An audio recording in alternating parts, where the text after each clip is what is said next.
Assalomu alaykum. Bugungi videoda sizlarga Teach for Uzbekistan rasmiy saytida arizani qanday to'ldirishni bosqichma-bosqich ko'rsatib beraman. Agar siz ham ta'lim sohasida o'z hissangizni qo'shmoqchi bo'lsangiz, videoni oxirigacha tomosha qiling. Birinchi qadam saytga kirish. Avvalo brauzer orqali Teach for Uzbekistan rasmiy saytiga kirib olamiz. Bosh sahifada siz Apply yoki ariza topshirish bo'limini ko'rasiz. Bu yerga bosamiz.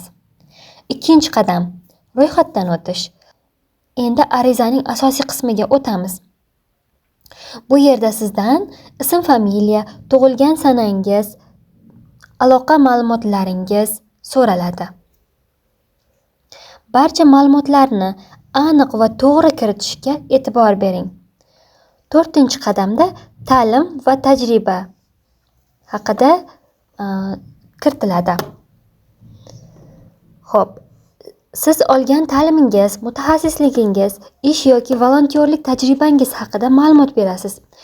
Bu yerda tajribangiz bo'lmasa ham halollik bilan yozish juda muhim.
Keyingi qadamda motivatsion savollar beriladi.